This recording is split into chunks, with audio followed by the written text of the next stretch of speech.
Hello my young friends, good morning. मैं Suresh sir एक बार फिर आपके साथ क्लास 11th के फिजिक्स को लेकर के। इसके पहले मेरा 2 वीडियो आपके पास आया होगा। एक पहला वीडियो जो था वो क्लास 11 साइंस स्टूडेंट्स के लिए फिजिक्स का क्या सिलेबस है उसको हमने दिया था आपको। अगर आपको समय नहीं मिला होगा तो उसको आप देख करके सबसे पहले कॉपी के फर्स्ट पृष्ठ पर उसको ज़रूर नोट कर लीजिएगा। उस सिलेबस का जो पहला पार्ट था उसमें था फिजिकल वर्ल्ड, वो मेरा दूसरा वीडियो है। भी अगर आपको समय नहीं मिला होगा तो उसको आप देख लेंगे कि फिजिक्स का जो संसार है, फिजिक्स का जो वर्ल्ड है, कितना अभी तक फैला हुआ है, उसमें कितने भागों में बांटा गया है, उसके बारे में हमने एक संक्षिप्त आइडिया आपको दिया था। नेक्स्ट पार्ट जो है उसका यूनिट एंड मेजरमेंट, तो उसी पार्ट को हम लेकर के आए हैं। आज है उसका यूनिट पोर्शन है ये। तो यूनिट मतलब मेजरमेंट करने का ये इकाई इसको कहते हैं, इसको हिंदी में, या मात्रक। तो किस क्वांटिटी का हम यहाँ पे मेजर करेंगे। हम लोग पढ़ रहे हैं क्या फिजिक्स, तो ऑटोमेटिक है फिजिक्स से रिलेटेड करेंगे हम लोग, इसलिए उसको कहते हैं भौतिक राशि। हम लोग जो मेजर करेंगे वो होगा हम लोग का भौतिक राशि, फिजिकल क्वांटिटी का हम लोग यहाँ पर मेजरमेंट करेंगे। फिजिकल क्वांटिटी के लिए हम लोग यूनिट का स्टडी करेंगे। किसको कहते हैं फिजिकल क्वांटिटी? कहता है कि जिस क्वांटिटी को आप मेजर कर सकते हैं किसी इंस्ट्रूमेंट के द्वारा। जैसे यहाँ देखे हैं एक स्केल है, इस स्केल के द्वारा आप इस कलम की लंबाई बता सकते हैं कितनी है। ये आपका एक इंस्ट्रूमेंट हो गया।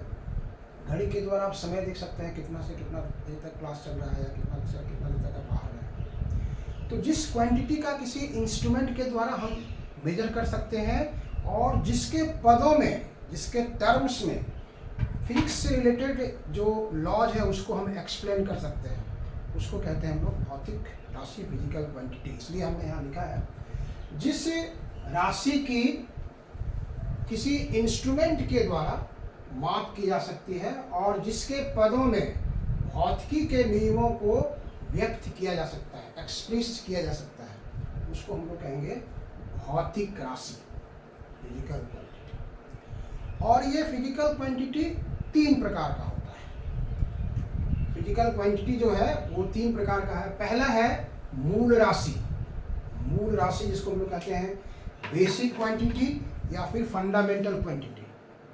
ये किस प्रकार का क्वांटिटी है?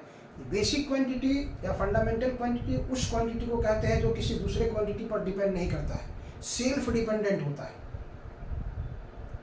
जैसे मान लीजिए आप इस कलम का लेंथ हो गया, ये आप मान लीजिए स्केल था, इसकी लंबाई हो गई L, इसका ब्रेथ हो गया B, चौड़ाई।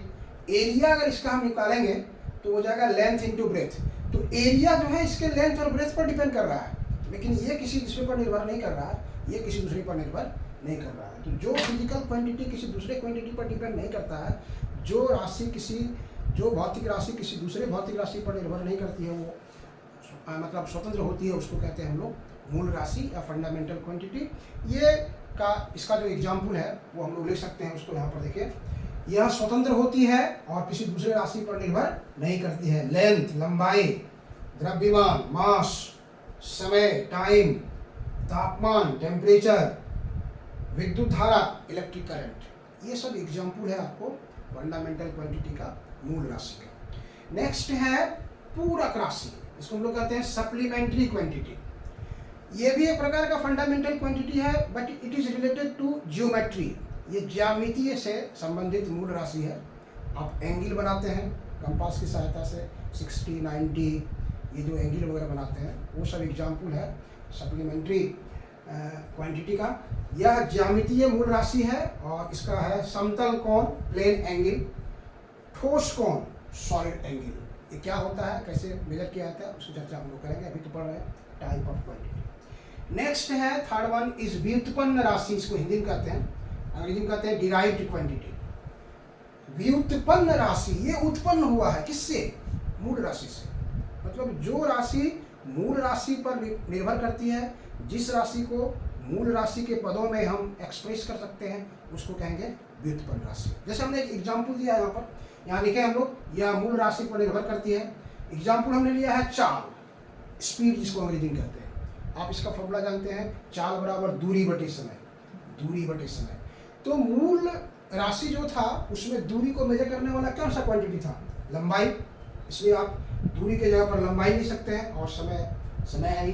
तो लंबाई और समय कौन सी राशि हो गई? देखिए मूल राशि हो गया, लंबाई और समय मूल राशि है। मतलब चाल जो है मूल राशि पर निर्भर करती है, इसलिए इस चाल को हम लोग कहेंगे ये व्युत्पन्न राशि है। चाल एक व्युत्पन्न राशि है। वाई? क्यों? क्योंकि ये मूल राशि लंबाई और समय पर निर्भर करती है। तो ये फिजिकल क्वांटिटी है। इसी फिजिकल क्वांटिटी को मेजर करना है, और इसी के लिए हमको चाहिए यूनिट। तो यहाँ पर है हम लोग का मात्रक, इकाई, मात्रक, या फिर इसको हम लोग इकाई कहते हैं। अब जैसे लेंथ को मेजर करना है तो उसके लिए जो हम क्वांटिटी लेंगे वो लंबा लेंगे। द्रव्यमान को मेजर करना है तो उसके लिए जो क्वांटिटी लेंगे वो हैवी लेंगे। तो किसी भौतिक राशि की माप के लिए उसी राशि के समान एक स्टैंडर्ड क्वांटिटी, मानक राशि का चयन किया जाता है, जिसको हम लोग कहते हैं, इसी चयनित राशि को कहते हैं मात्रक या इकाई। इसलिए हमने यहाँ लिखा है किसी भौतिक राशि की माप के लिए उसी राशि के समान एक मानक राशि का चयन किया जाता है, उसको कहते हैं हम लोग मात्रक या इकाई। अब जैसे मान लीजिए आप मीटर ले लिए, किसी लंबाई को मापने के लिए आपने मीटर ले लिया, द्रव्यमान को मापने के लिए आपने किलोग्राम ले लिया, समय को मापने के लिए आपने सेकेंड ले लिया। तो अगर आप कोई कपड़ा खरीदते हैं तो मान लीजिए कपड़ा आपने खरीदा 5 मीटर, तो देखिए 5 मीटर जो है, 5 जो है नंबर है यहाँ पर, और ये आपका यूनिट आ गया, यूनिट आ गया। तो किसी राशि की पूर्ण रूपेण माप के लिए दो बातों की आवश्यकता होती है, दो बातों की आवश्यकता होती है। एक है उसका न्यूमेरिकल वैल्यू, सांख्यिक मान, और दूसरा है मात्रक, यूनिट। मतलब n इंटू ये लंबाई को अगर आप माप रहे हैं यहाँ पर, जैसे हमने ये लंबाई हमने लिया है, तो ये जो l है लंबाई हो गया आपको x के लिए, और यहाँ पर n हो गया 5, और u हो गया मीटर, 5 मीटर। तो न्यूमेरिकल वैल्यू और यूनिट दोनों का प्रोडक्ट जो है किसी फिजिकल क्वांटिटी को कंप्लीटली मेजर करता है। जैसे आप लिए 6 kg, तो यहाँ देखिए 6 हो गया नंबर और ये हो गया यूनिट। 3 लीटर ले लिए, तो 3 हो गया नंबर और लीटर हो गया यूनिट। तो हर जगह आपको यूनिट और न्यूमेरिकल वैल्यू दोनों एक साथ मिलेगा किसी क्वांटिटी के मेजरमेंट करने के लिए। अब यहाँ पर जैसे हमने बताया था आपको कि 5 मीटर, दूसरे चीज में ले लिए तो इसको हो गया 500 सेंटीमीटर, मतलब ये मीटर है और सेंटीमीटर है। तो यहाँ पर भी नंबर है n1, ये यूनिट हो गया u1, यहाँ नंबर हो गया n2 और ये हो गया यूनिट u2। लेंथ तो वही है, मतलब नंबर और यूनिट का प्रोडक्ट एक सिस्टम में, नंबर और यूनिट का प्रोडक्ट दूसरे सिस्टम में, लेकिन लेंथ बराबर होगा। मतलब n और u दोनों का प्रोडक्ट जो होगा वो कांस्टेंट रहेगा, उसको आप k लिख सकते हैं। इसलिए n को अगर हम यहाँ से हटा दें, n को अगर लेते हैं तो इसको हम लिख सकते हैं k/u, इसको लिख सकते हैं आप k इंटू 1/u, और k को अगर हटाएंगे तो 1/u करेंगे आप, इस तरह से u करेंगे। इसलिए हम यहाँ लिखे हैं कि n1 u1 बराबर n2 u2, n into u बराबर k, n बराबर k/u, इसलिए n inversely proportional to unit या unit inversely proportional to n। कहने मतलब हुआ कि अगर आप यूनिट को बढ़ा देते हैं तो नंबर उसका छोटा हो जाएगा, न्यूमेरिकल वैल्यू जो है वो छोटा हो जाएगा, और यूनिट को अगर छोटा करते हैं तो न्यूमेरिकल वैल्यू बड़ा हो जाएगा। सेंटीमीटर जैसे जान रहे हैं, centimetre is smaller than metre, तो सेंटीमीटर को अगर हम छोटा करेंगे तो नंबर बढ़ जाएगा। देखिए सेंटीमीटर को हमने छोटा किया तो नंबर हो गया 500, और यहाँ पर था अगर यूनिट को हमने बढ़ा दिया इसको तो नंबर हो गया छोटा, न्यूमेरिकल वैल्यू, इसलिए वो था inversely proportional to each other. तो अब आता है कि यहाँ जिस स्टैंडर्ड क्वांटिटी का हम सिलेक्शन किए हैं उसका कुछ कैरेक्टरिस्टिक्स होना चाहिए, उसकी कुछ विशेषताएं होनी चाहिए। ये नहीं कि हम इस कलम से ही यहाँ से मतलब कुछ रोड पर कुछ दूरी माप लेंगे, डिस्टेंस मेजर कर लेंगे तो वो नहीं होगा, इस स्केल से मेजर कर लेंगे तो वो नहीं होगा। तो जिस क्वांटिटी का हम सिलेक्शन करेंगे उसकी कुछ विशेषताएं होती हैं। कैसे, क्या विशेषताएं होती है, तो मैं यहाँ पर लिखे हैं मानक राशि की विशेषताएं। ये मानक राशि किसके लिए लिया गया है, मात्रक के लिए, जो चयनित राशि है उसकी कुछ विशेषताएं होती है। पहला है उचित रूप से परिभाषित होना चाहिए। आप जिस क्वांटिटी का सिलेक्शन किए हैं उसको आप अच्छी तरह से किसी को समझा सकते हैं, मतलब वेल डिफाइंड। उस राशि का आकार बहुत बड़ा भी नहीं होना चाहिए और बहुत छोटा भी नहीं होना चाहिए, और पोजीशन मतलब प्लेस और टाइम के बदलने से उसके वैल्यू में किसी प्रकार का परिवर्तन नहीं होना चाहिए, और उसका जो वैल्यू आप सेलेक्ट किए हैं उस पर बाहरी कारक एक्सटर्नल फैक्टर जैसे टेम्परेचर है, प्रेशर है, इस सब का भी कोई इफेक्ट नहीं होना चाहिए। और सबसे बड़ी बात जो है वो मतलब सर्वमान्य होनी चाहिए, यूनिवर्सली एक्सेप्टेड होनी चाहिए। देश, विश्व का हर देश लंबाई के लिए जिस राशि का चयन किया गया है उसको मानता हो। तो हमने यहाँ पर 5 पॉइंट दिया है। उचित रूप से परिभाषित होना चाहिए, आकार न तो बहुत बड़ा और न बहुत छोटा होना चाहिए, समय और स्थान के परिवर्तन से मान नहीं बदलना चाहिए, बाहरी कारक ताप, दाब इत्यादि का प्रभाव नहीं पड़ना चाहिए, और ये सर्वमान होनी चाहिए। तो ये जो क्वेश्चन है क्लास 11th के MCQ में आता है कि मानक के लिए चयनित राशि की इसमें से कौन सी विशेषताएं नहीं होनी चाहिए, तो आपको उसमें दिया सकता है, या कौन सी विशेषताएं होनी चाहिए वो आपको इसमें दिया जा सकता है इसके साथ पढ़ने के लिए। चलिए बच्चों आगे बढ़ते हैं। नेक्स्ट है सिस्टम ऑफ यूनिट, मतलब जो यूनिट हम लोग पढ़े वो कितने सिस्टम में डिवाइडेड है। तो यहाँ पर जो सिस्टम ऑफ यूनिट देखेंगे हम लोग, फंडामेंटल क्वांटिटी जो था हम लोग का बेसिकली उसी पर आधारित है, लेंथ, मास और टाइम। तो लेंथ, मास और टाइम पर जो डिवाइड किया गया, पहला सिस्टम था CGS सिस्टम। ये नाम ही स्पष्ट है, C for centimetre, G for gram and S for second. मतलब C for centimetre that is for length, G for gram that is for mass द्रव्यमान, और S for second that is for time, समय। तो CGS centimetre, gram second, लंबाई में centimetre, द्रव्यमान में ग्राम और समय में सेकेंड हो गया। नेक्स्ट है FPS। F लंबाई के लिए फुट हो गया, P लंबाई के लिए पाउंड हो गया, और S सेकेंड हो गया। तीसरा है MKS। M लंबाई के लिए मीटर हो गया, K मास के लिए किलोग्राम हो गया, और S टाइम के लिए सेकेंड हो गया। तो आप एक चीज यहाँ देख रहे हैं, तीनों सिस्टम में सेकेंड कॉमन है। थोड़ा बहुत यहाँ चेंज है, तो आप जानते हैं इसे सेंटीमीटर और मीटर के बीच का रिलेशन आप जानते हैं कि 100 सेंटीमीटर जो आप लिखते हैं, 100 सेंटीमीटर दैट इज 1 मीटर, ये आप जानते हैं, इजी कैलकुलेशन है। तो 1 सेंटीमीटर हो जाएगा 1/100, 1 सेंटीमीटर बराबर हो जाएगा 1/100 मीटर। अब इसको यहाँ आप लिखना शुरू करेंगे इस तरह से, 10⁻⁻² मीटर। इसमें भी जानते हैं ग्राम और किलोग्राम में आप जानते हैं, फिर जानते हैं आप 1000 ग्राम बराबर 1 किलोग्राम। उसी प्रकार 1 ग्राम आप लिखेंगे, ये हो जाएगा 1000 किलोग्राम, यानी तो फिर इसको लिखेंगे 10⁻³ के। एक कन्वर्सन हो गया।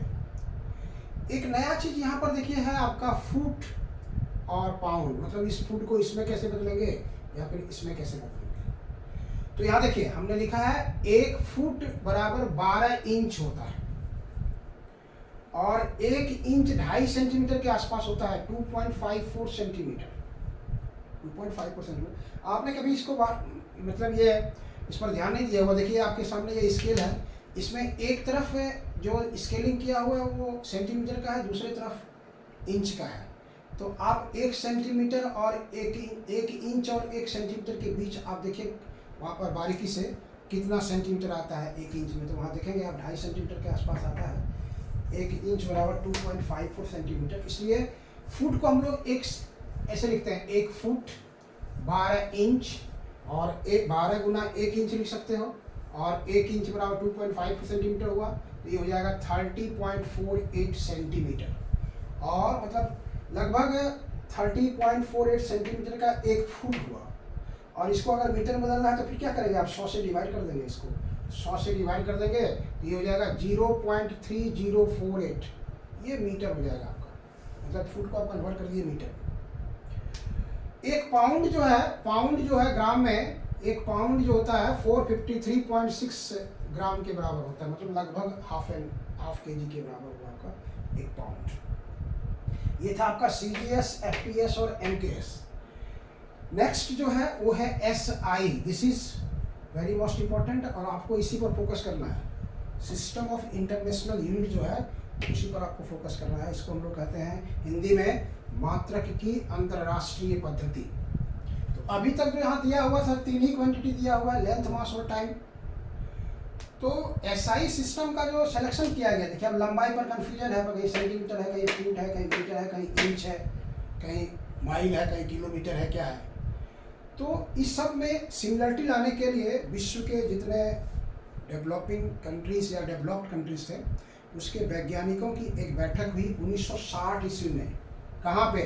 फ्रांस की राजधानी पेरिस में। और वहाँ पर एक वेट्स एंड मेजरमेंट डिपार्टमेंट का गठन किया गया और उसमें सभी साइंटिस्ट ने मिल करके एक सिस्टम को सेलेक्ट किया, दैट इज़ कॉल्ड SI। और इसमें कहा गया कि ये जो MKS सिस्टम है, MKS सिस्टम को हम लोग इसको एक्सेप्ट करते हैं और इसी में ऐड करते हैं कुछ क्वांटिटी, तो इसलिए हम इसको मान सकते हैं MKS का मॉडिफाइड फॉर्म है ये। कौन? SI system. तो पहले से 3 था फंडामेंटल क्वांटिटी, 4 तो उसमें बाद में जोड़ा गया। इसलिए इसमें हम लोग मानते हैं कि SI में 7 मूल राशि होते हैं फंडामेंटल क्वांटिटी। 11th में MCQ आता है, how many physical quantities are basic quantity in SI? 3, 5, 7, 9। तो आपको सेलेक्ट करना वहाँ पर 7 क्वांटिटी है। कौन कौन है? लेंथ, लंबाई, द्रव्यमान, मास, समय, टाइम, तापमान, टेम्परेचर, विद्युत धारा, इलेक्ट्रिक करंट, ज्योति तीव्रता, लुमिनस इंटेंसिटी, पदार्थ की मात्रा, अमाउंट ऑफ सब्सटेंस। इसका यूनिट यहाँ बता दिया आपको। ये तीनों तो वहाँ लिया गया था, मीटर, किलोग्राम और सेकेंड। तो लेंथ का मीटर, मास का किलोग्राम और टाइम का सेकेंड लिया गया। टेम्परेचर का बहुत सा यूनिट आता है, केल्विन आता है, फ़ारेनहाइट आता है, ल्यूमर आता है। तो यहाँ पर जो लिया गया केल्विन को लिया गया, इलेक्ट्रिक करंट का एम्पियर लिया गया, लुमिनस इंटेंसिटी जिसको ज्योति तीव्रता कहते हैं वो कैंडिला हुआ और पदार्थ की मात्रा मोल है। 2 पूरक मात्रक जो हम लोग लिए थे वहाँ पर, पूरक राशि, वो भी आपको बताए थे कि फंडामेंटल क्वांटिटी है लेकिन वो जियोमेट्री से रिलेटेड है। तो वो है यहाँ पर आपका पूरक मात्रक जो है 2 है। एक है समतल कोण जो कंपास की सहायता से बनाते हैं, जैसे हमने यहाँ पर ये खींच दिया इस तरह से, तो ये चाप कहलाएगा और ये चाप दोनों रेडियस से मिला हुआ है, तो यहाँ जो कोण बना वो कहलाएगा समतल कोण। ये प्लेन एंगल, इसको हम थीटा से लिख रहे हैं। इसका फॉर्मूला होता है थीटा इक्वल टू L/R। तो इसका जो यूनिट लिया गया वो रेडियन है। हम लोग कंपास की सहायता से बनाते थे डिग्री में, 30 डिग्री कोण बनाओ जी, 60 डिग्री कोण बनाओ जी, तो अब बनाते हैं। लेकिन उसका SI यूनिट जो लिया गया वो है रेडियन। किसको एक रेडियन माना गया? कहा कि जब ये चाप की लंबाई और रेडियस दोनों बराबर हो, मतलब L इक्वल टू R, तो इस थीटा को कहेंगे हम लोग एक रेडियन। और कॉपी पर कितना डिग्री तक कोण बना सकते हैं? आप बना सकते हैं 0 डिग्री से 360 तक, 2 पाई, 0 से 2 पाई तक आप बना सकते हैं। दूसरा है ठोस कोण, सॉलिड एंगल। आप केरासिन तेल वगैरह कीप से भरते हैं, तो उस कीप को अगर आप उसका जो फिगर है अपने दिमाग में उसको लाइए तो आपको मिलेगा इस तरह से। ये कीप हो गया आपका, ये कीप हो गया और ये यहाँ पे ऐसे मिल रहा है इस तरह से, ये आप जाने का है। तो ये सरफेस है, यहाँ पर देखिए ये सरफेस बना, ये गोलाकार है और ये इस तरह से, मतलब एक छाता है, उसको आप इस तरह से कल्पना कीजिए इस तरह से। तो यहाँ पर जो एंगल बनेगा किसी सरफेस के द्वारा जो एंगल बन रहा है वो कहलाता है सॉलिड एंगल, ठोस कोण। हमने यहाँ पर आपको दिखाया, देखिए ये सरफेस है, ये ds है और ये रेडियस हो गया इसका। तो ठोस कोण का जो फॉर्मूला होता है सरफेस का एरिया बटे रेडियस का स्क्वायर, ds/r²। और जब ये दोनों बराबर होगा, ds बराबर r², तब ये कहलाएगा एक स्टेरेडियन। तो ये एंगल जो बनेगा स्पेस और प्लेन दोनों में बनेगा, इसलिए 0 to 4 पाई आ जाएगा। ये 0 to 4 पाई मतलब 0 से 720 डिग्री का सॉलिड एंगल बन सकता है। उसके बाद जो बहुत छोटी दूरी के लिए वेरी स्मॉल, माइक्रो में जो डिस्टेंस मेजर किया जाता है उसके लिए भी लंबाई में कुछ छोटा छोटा यूनिट लिया जाता है। इसलिए है अति सूक्ष्म दूरी के लिए लंबाई का मात्रक माइक्रोन। देखिए माइक्रोन को न्यू से लिखेंगे, वो है 10⁻⁻⁶ मीटर। 10⁻⁻6 का क्या मतलब हुआ? देखिए 10⁻⁻6 का मतलब हुआ 1/10⁻6 है, मतलब 1/1 पर 6 जीरो देंगे, 2 4 इस तरह से 1 2 3 4 5 6।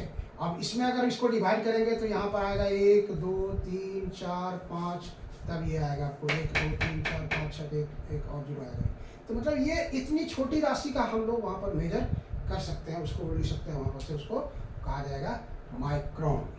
माइक्रोन एंगस्ट्रॉम होता है, एंगस्ट्रॉम को 8⁻0 लिखते हैं इस तरह से, 10⁻⁻10 मीटर होता है। एक आता है फर्मी, फर्मी को लिखते हैं हम लोग 10⁻15 मीटर। ये सब बहुत छोटी छोटी दूरी को मापने के लिए इसका इस्तेमाल करेंगे, माइक्रोन, एंगस्ट्रॉम, फर्मी। लेकिन बहुत दूरी को मेजर करना है, लंबी दूरी को मेजर करना है तो बहुत अधिक दूरी के लिए लंबाई का भी कुछ मात्रक होता है, जिसे है प्रकाश वर्ष, यहाँ लिखा हुआ है लाइट ईयर। लाइट ईयर कभी कभी क्वेश्चन देता है कि लाइट ईयर किसका यूनिट है? दूरी का यूनिट है, समय का यूनिट है, मास का यूनिट है। तो अगर कोई लड़का इसको नहीं पढ़ा है तो जैसे ही दिमाग में देखेगा प्रकाश वर्ष मतलब, वर्ष मतलब ईयर, एक साल, कहेगा टाइम का मात्रक होता है, लेकिन वो होता नहीं है। प्रकाश वर्ष का मतलब हो गया प्रकाश द्वारा निर्वात में एक वर्ष में तय की गई दूरी, एक वर्ष में तय की गई दूरी, दूरी बराबर चाल गुना समय। प्रकाश का जो निर्वात में चाल होता है वो होता है 3 × 10⁸ मीटर पर सेकेंड। ये हो गया आपको प्रकाश की चाल, और समय लेना है एक वर्ष। एक वर्ष मतलब 365 दिन, 24 घंटे, 60 मिनट, 60 सेकेंड। इस सब को अगर हम गुना कर देंगे यहाँ से मिला करके तो ये आएगा आपको एक प्रकाश वर्ष बराबर 9.46 गुना 10⁻15 मीटर। ये एक प्रकाश वर्ष का फॉर्मूला होगा, ये वैल्यू आया उसका। दूसरा है खगोलीय मात्रक, यहाँ देखिए एस्ट्रोनॉमिकल यूनिट। ये जो एस्ट्रोनॉमिकल यूनिट है ये है पृथ्वी और सूर्य के बीच की औसत दूरी, इसको हम लोग कहते हैं पृथ्वी और सूर्य के बीच की औसत दूरी, average distance between sun and earth को हम लोग खगोलीय मात्रा कहते हैं। और उसका जो वैल्यू होता है एक एंगस्ट्रॉम का दिया है, वहाँ पर देख रहे हैं आप 1.496 into 10⁻11 मीटर, 1.496 into 10⁻11 मीटर। और तीसरा जो है वो है पारसेक। पारसेक, ये देखिए पारसेक, पारसेक का मतलब क्या होगा? देखिए एक खगोलीय मात्रा का आप देख रहे हैं 1.496 into 10⁻11 मीटर। तो ये जो इतने चाप लेते हैं, हम एक चाप खींच दिए इस तरह से, इसकी लंबाई ले लिए वही एक खगोलीय मात्रक का, तो ये एंगल बनाना शुरू किया। देखिए यहाँ पर ये एंगल बनाया ये, और आगे बढ़ा देंगे, यहाँ पर ये एंगल बनाएगा ये, यहाँ पर ये एंगल बनाएगा ये। तो जितना दूरी पर ये एंगल 1 सेकेंड का बनाता है उसी को कहते हैं हम लोग पारसेक। पारसेक, तो इसका जो वैल्यू होता है वह लिखा हुआ देखिए 3.08 into 10⁻16 मीटर। और फिर अगर आप इस लाइट ईयर और इसके बीच रिलेशन निकाल देंगे, मतलब 1 लाइट ईयर बटे 1 पारसेक, या 1 पारसेक बटे 1 लाइट ईयर, 1 पारसेक बटे 1 लाइट ईयर, दोनों को डिवाइड कर देंगे 60 मीटर, और ये तो आएगा 3.26, ये आता है 3.26। इसलिए हम लोग लिखते हैं, वहाँ पर लिखा हुआ है देखिए 1 पारसेक बराबर 3.26 लाइट ईयर। ये भी क्वेश्चन एमसीक्यू में पूछा गया है। एमसीक्यू में ये क्वेश्चन पूछा जाता है, ये क्वेश्चन पूछा जाता है, ये क्वेश्चन पूछा जाता है। ये है लंबाई से मात्रक।